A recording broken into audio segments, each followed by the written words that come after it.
boa noite. Olá, boa noite. Joesley Batista, da JBS Friboi, e ex-procurador da República, Marcelo Miller, virão réus por corrupção. Eles são acusados de irregularidades na negociação da delação dos executivos do grupo frigorífico. Nova pesquisa Ibope revela que sem Lula, Bolsonaro segue na liderança, mas Marina Silva está tecnicamente empatada com o deputado. A mesma pesquisa mostra que o governo Temer tem aprovação de apenas 4% e reprovação de 79%. Polícia Federal pede pela terceira vez para prorrogar a investigação contra o presidente. E MDBista diz que a história é que vai dizer como foi o seu governo. Na Copa da Rússia, a Bélgica avança e pode pegar o Brasil nas quartas de final. Jogadores da seleção tiveram o dia de folga e Marcelo pode jogar contra o México na segunda. E você acompanha essas e outras notícias após o intervalo. Neste domingo, tem novidade na área. Vampeta entra em campo como titular do Mesa. E ainda, as emoções do Mundial. Confira os lances que classificaram o Brasil e os primeiros confrontos das oitavas de final. Mesa Redonda, neste domingo, 21h. Tá a fim de escrever a sua própria história? Que tal dirigir a sua própria vida? Então corre pra cá, que essa hora chegou. Bem-vindo ao Mundo Casper, o lugar certo para você pensar, criar e questionar. Na Casper, razão e emoção se unem para fazer diferente, fazer melhor. E você? Aceita o desafio? Tem muita coisa nova te esperando por aqui. Faculdade Casper Libero. Paixão por comunicação.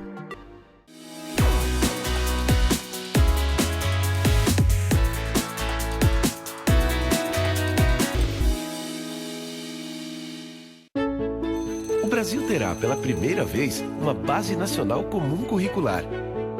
O documento é democrático e respeita as diferenças. Com a base, todos os estudantes do país, de escola pública ou particular, terão os mesmos direitos de aprendizagem. Hoje a aula é sobre cidadania. Isso é bom. Se a base da educação é a mesma, as oportunidades também serão. Ministério da Educação, Governo Federal. Nesta quinta, Ciro Martinhago fala sobre clonagem. Esther Rocha conta segredos dos famosos. Todo seu. Apresentação especial, Rafael Cortez. Nesta quinta, 22h30.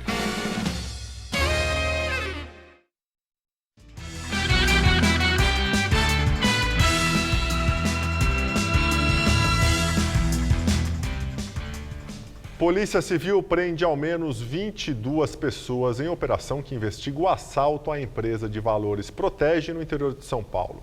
O crime ocorreu no fim do ano passado e terminou com a morte de um policial.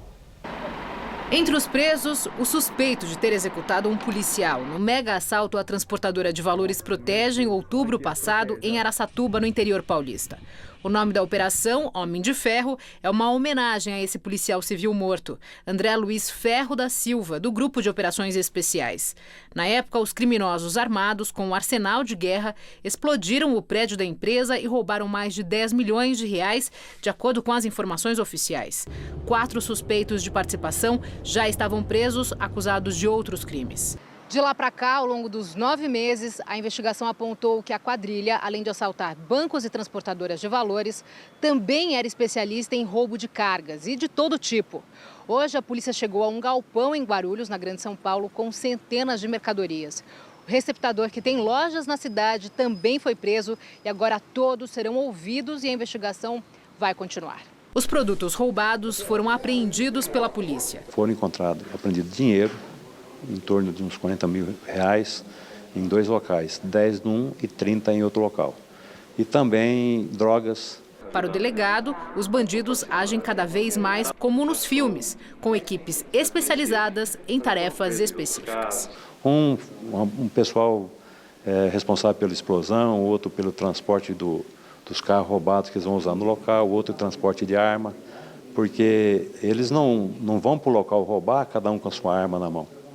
Ele chegou no local, alguém já transportou todas essas armas. Então eles pegam essas armas lá, tem que fazer, devolve, e eles voltam para o local de residência deles, como uma pessoa normal. Joesley Batista, da JBS Friboi, o ex-procurador da República, Marcelo Miller, e outras 2 pessoas viram réus por corrupção. Todos são acusados de irregularidades na negociação da delação dos executivos do grupo frigorífico. Miller é acusado de fazer jogo duplo. Segundo a denúncia, recebeu oferta de vantagem indevida de R$ 700 mil para ajudar os executivos a obter informações para fechar acordo de delação premiada.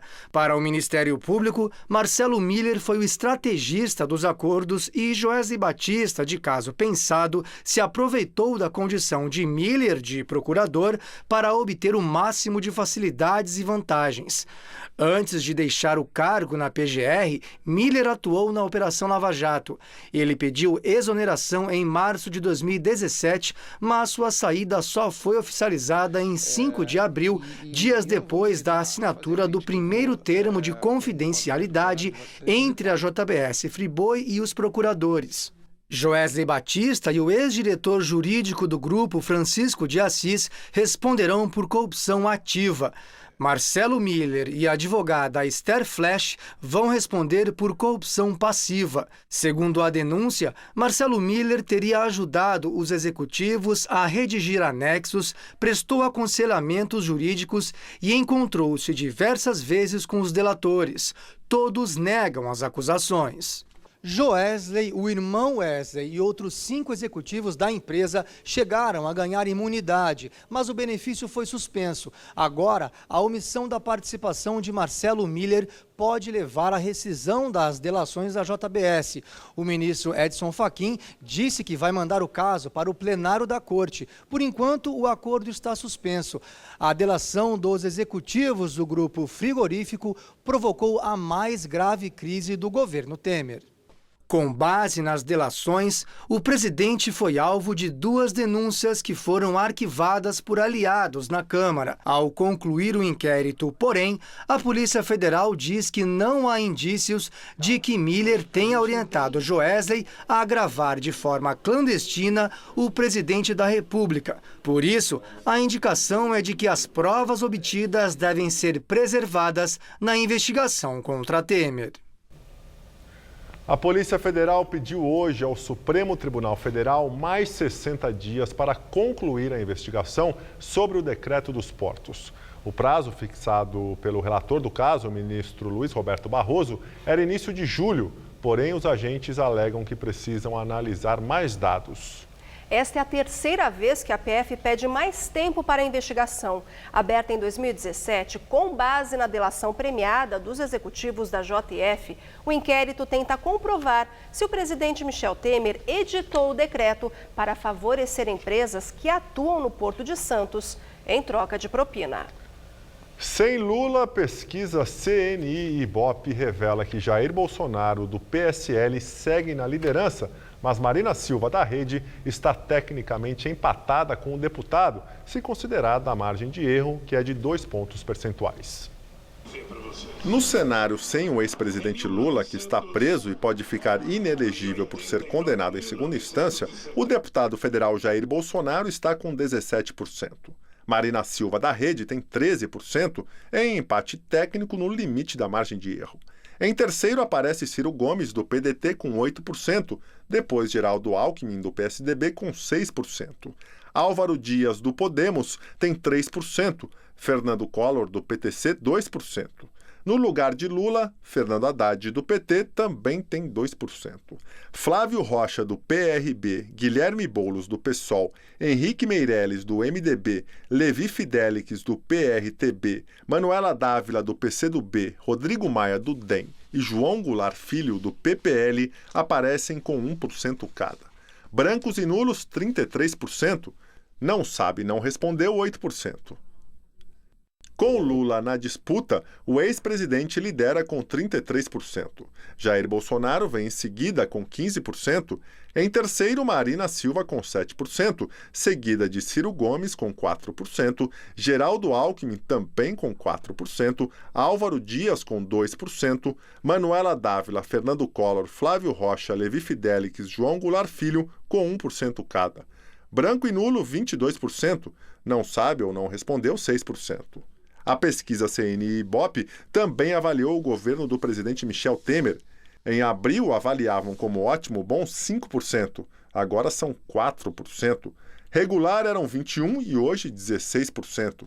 Ruim e péssimo, em abril 72%, agora 79%. Não sabe e não respondeu, eram 2% e agora 1%. Temer, de acordo com a pesquisa, é o presidente mais mal avaliado desde José Sarney, também do MDB, que governou o país entre março de 1985 e março de 1990. E os números da pesquisa baseiam o comentário de Josias de Souza, que fala diretamente de Brasília. A mais nova pesquisa do Ibope informa que 41% dos eleitores estão sem candidato. Os otimistas dirão que não há motivo para pessimismo, pois o grande número de desorientados constitui uma oportunidade fantástica para o surgimento de alguma orientação. Mas a grande verdade é a seguinte: há na praça pelo menos 20 presidenciáveis se oferecendo para assumir o volante, mas nenhum deles oferece um itinerário capaz de seduzir o pedaço do eleitorado que não enxerga um rumo. No momento, o eleitor se vê numa encruzilhada. Entre opções lamentáveis e impensáveis, ele prefere o exílio do voto inválido. Em 3 décadas de redemocratização, a devoção ao voto virou ceticismo, converteu-se em nojo e vai se consolidando como um transtorno. Nunca foi tão fácil como agora, há apenas 4 meses da eleição, compreender a tese de Churchill, aquela segundo a qual a democracia é a pior forma de governo, salvo todas as demais. Quase metade do eleitorado cogita jogar o voto pela janela. Trata-se de um direito. E viva a democracia. Boa noite. O ex-ministro Gedel Vieira Lima está em uma cela isolada no complexo penitenciário da Papuda, em Brasília. Ele desrespeitou um agente durante uma revista pessoal. A informação foi confirmada pela Subsecretaria do Sistema Penitenciário do Distrito Federal, que não especificou que ordem não foi cumprida. A permanência na solitária pode durar até 10 dias, mas a decisão cabe à Vara de Execuções Penais. Enquanto estiver isolado, o ex-ministro e ex-articulador político de Temer não tem direito a banho de sol e só recebe visitas dos advogados. Gedel está em prisão preventiva desde setembro do ano passado, quando a Polícia Federal apreendeu 51 milhões de reais em malas e caixas num apartamento utilizado pelo ex-ministro em Salvador. A defesa de Gedel ainda não se manifestou. A subsecretaria diz que é um procedimento padrão isolar o preso que comete falta disciplinar. Em decisão liminar, o ministro Marco Aurélio Mello, do Supremo Tribunal Federal, mandou soltar hoje o ex-deputado federal Eduardo Cunha, do MDB. Mas o ex-presidente da Câmara vai continuar preso. Apesar da decisão, na véspera do recesso do Judiciário, Eduardo Cunha vai continuar na cadeia por ter outros 2 decretos de prisão contra ele que continuam em vigor, mas que também são alvos de questionamento na Justiça. No começo do mês, a Justiça do Rio Grande do Norte determinou a prisão preventiva de Cunha pelos crimes de corrupção e lavagem de dinheiro. O processo é sobre desvios em obras no Estado, um desdobramento da Lava Jato que envolve empreiteiras e o também ex-deputado Henrique Alves, do MDB. O primeiro pedido de prisão contra Cunha foi expedido pelo juiz Sérgio Moro em outubro de 2016, por envolvimento em desvios na Petrobras. Por esse caso, ele já foi condenado em segunda instância no ano passado, com pena fixada em 14 anos e 6 meses. Em janeiro deste ano, Cunha também foi condenado pela Justiça no Distrito Federal a 24 anos e 10 meses de prisão por desviar dinheiro da Caixa Econômica Federal. E agora vamos ao comentário de política com José Neumann e Pinto. Você pode ter achado estranho, por que é que o Marco Aurélio Mello concedeu um habeas corpus ao Eduardo Cunha, que está aí carregado de processos e condenações, carregado de provas contra ele, se ele não ia ser solto mesmo? Eu vou lhe explicar. O Marco Aurélio Mello faz parte de um grupo, um quinteto, é o Quinteto Purgatório, né? Ele, Gilmar Mendes, Toffoli, Lewandowski e Celso de Mello. Esses 5 defendem o pleito dos advogados granfinos, dos ricaços, muitos deles com fortunas amealhadas no roubo, na corrupção, que querem contrariar e acabar com a jurisprudência de 6-5 do plenário do Supremo, que diz que um juiz pode mandar prender um condenado na segunda instância e responder aos recursos posteriores na cadeia. Acontece que eles defendem um artigo constitucional que não fala em prisão. Diz que alguém só pode ser considerado culpado depois do trânsito em julgado, ou seja, depois de responder a todos os recursos. São recursos demais, mas o presinho pode ficar preso, não precisa ser solto. O Marco Aurélio Melo está forçando a barra, inclusive dando entrevistas grosseiras contra a Carmen Lúcia, porque quer que ela marque logo uma rediscussão no plenário dessa mudança de jurisprudência. É o Brasil. Bom, eu volto terça-feira, direto ao assunto. Bom fim de semana, em té. Ministro Edson Fachin, do Supremo, libera para julgamento no plenário pedido de liberdade do ex-presidente Lula. Agora, cabe à presidente da Corte, ministra Carmen Lúcia, marcar a data do julgamento. A última sessão do semestre é amanhã, antes do recesso da Corte, que vai até agosto. O ministro desistiu de ouvir a Procuradoria-Geral da República sobre o caso. No começo da semana, o relator da Lava Jato tinha dado 15 dias para Raquel Dodge se manifestar. Fachin tomou a decisão de liberar o processo depois que a defesa de Lula apresentou um novo pedido de liberdade e solicitou a mudança de relator. Os advogados queriam que o assunto fosse analisado pela segunda turma, colegiado que julga os casos referentes à Lava Jato. Além da liberdade do petista, a defesa também pede que o STF suspenda a inelegibilidade de Lula. Com isto, ele poderia concorrer à presidência da República. Como foi condenado em segunda instância no TRF4, está impedido de disputar o pleito com base na lei da ficha limpa. A condenação é referente ao triplex em Guarujá. O ex-presidente já cumpre a pena de 12 anos e 1 mês de prisão desde o dia 7 de abril, na sede da Polícia Federal em Curitiba. E agora a Copa do Mundo. No fechamento do Grupo H, Colômbia e Japão passaram para as oitavas de final. E a classificação japonesa veio graças ao fair play, o chamado jogo limpo. Isso mesmo, Gabriel. Depois de empatar em todos os critérios com o Senegal, o Japão avançou por ter recebido menos cartões amarelos que os africanos. Vamos aos gols. Em Samara, Senegal e Colômbia decidiram a classificação em jogo tenso.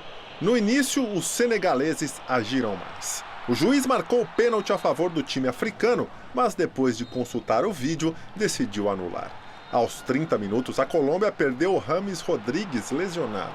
Já na segunda etapa, com o placar do outro jogo apontando vitória polonesa, os dois times ainda estavam classificados. Mas aos 28 minutos, a Colômbia marcou para alcançar a vitória. O zagueiro artilheiro Mina subiu no escanteio cobrado por Quadrado para fazer seu segundo gol na Copa. Final, Colômbia 1, Senegal 0. Na Arena Volvogrado, o Japão começou dando um susto na Polônia após esse chute de Muto que Fabianski defendeu. Os europeus logo deram a resposta nesta cabeçada de Grosicki, que obrigou Kawashima a fazer um milagre. No segundo tempo, os poloneses abriram o placar com Bednarek.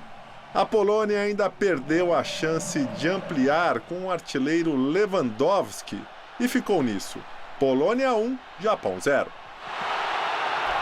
Na briga pelo primeiro lugar do Grupo G, a Bélgica levou a melhor sobre a Inglaterra. Apesar do placar mínimo, a partida foi bem movimentada. Já no jogo dos eliminados, Panamá e Tunísia cumpriram tabela. O Panamá saiu na frente, mas permitiu a virada da Tunísia, que se despediu do Mundial mais alegre. Veja como terminou o Grupo G. Aos 5 do segundo tempo, Januzaj, ex-jogador do Manchester United e atualmente no Real Sociedad, recebeu da direita e chutou de esquerda para fazer um belo gol. Os ingleses foram para cima, Rashford perdeu uma chance incrível. E ficou assim, 1-0 Bélgica.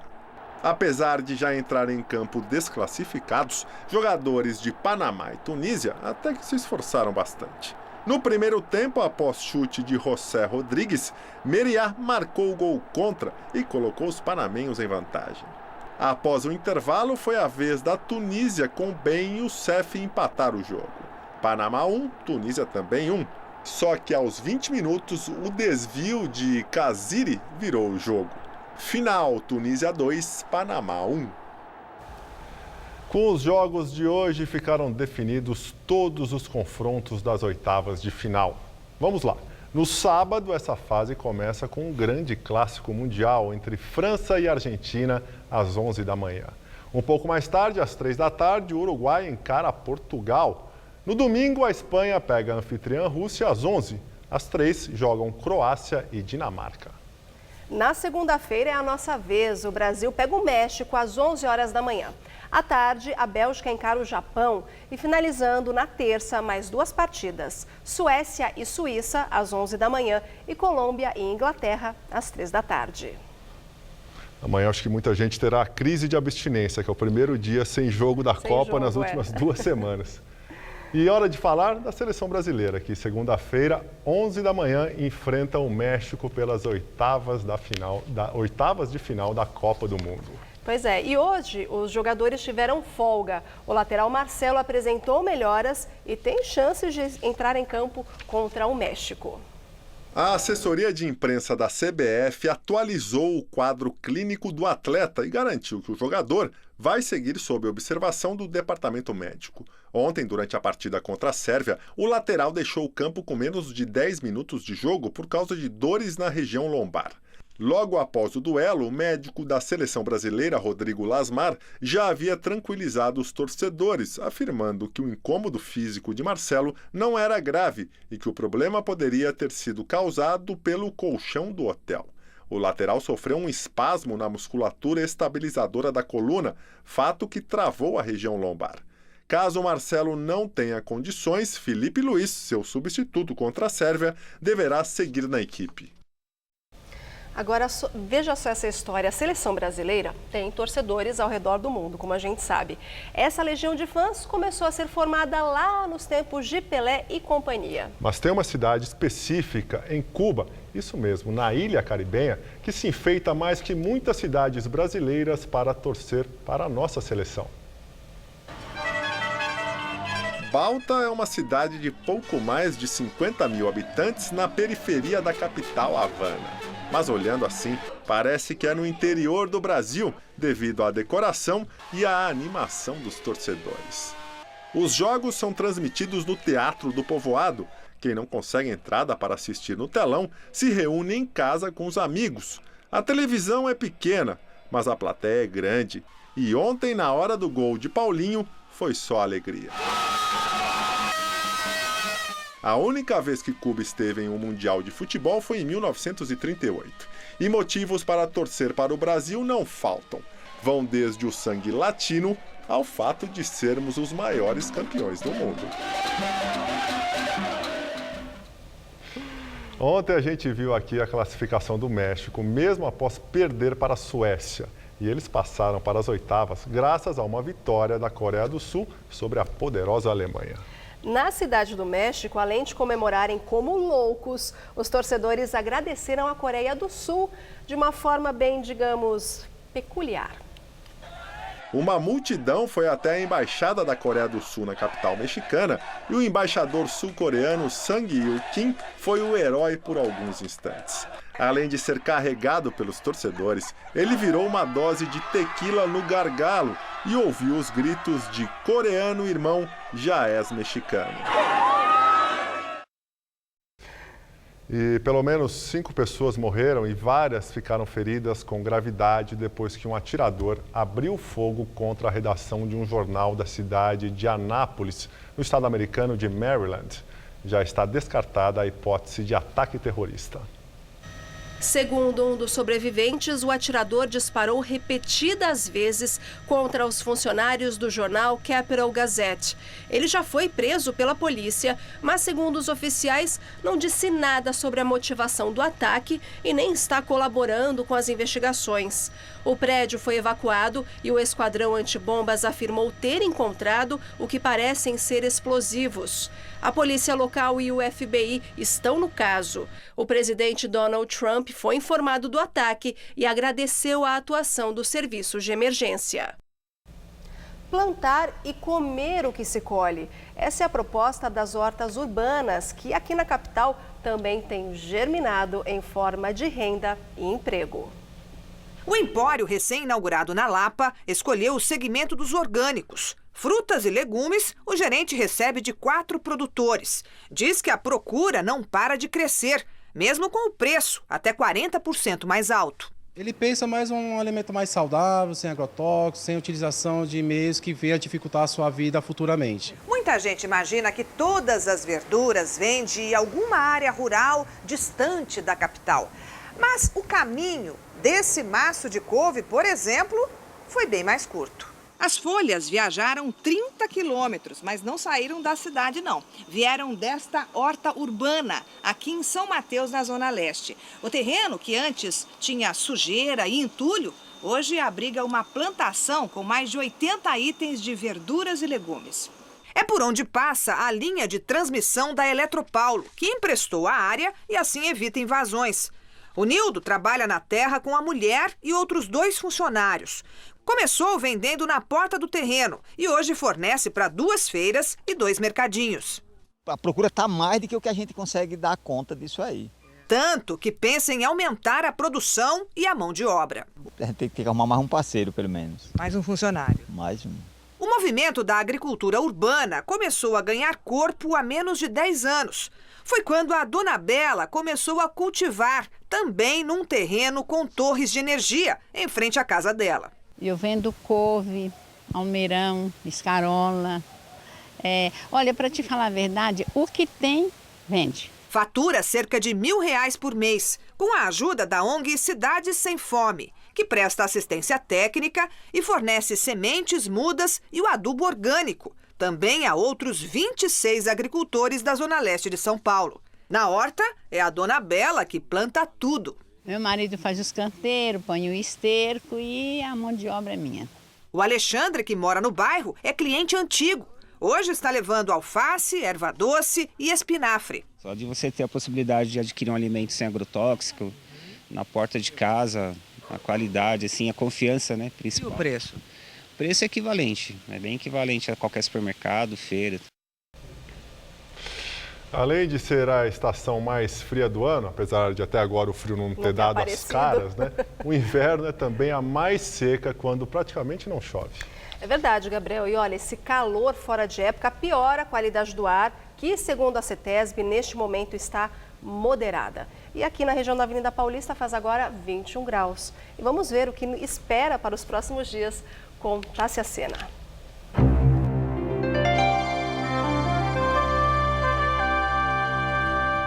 O principal alerta é que a umidade relativa do ar está bem abaixo do recomendado em praticamente todo o estado de São Paulo.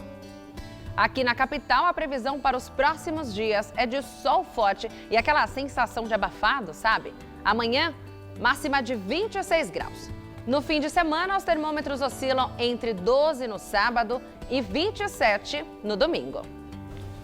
E nós ficamos por aqui. A edição de hoje pode ser vista no site do Jornal da Gazeta. Boa noite para você. Até amanhã. Até amanhã, Gabriel. Tchau, Luciana. Até amanhã. Muito obrigado pela companhia. Tenha uma excelente noite. Assista agora o programa todo seu. Até amanhã.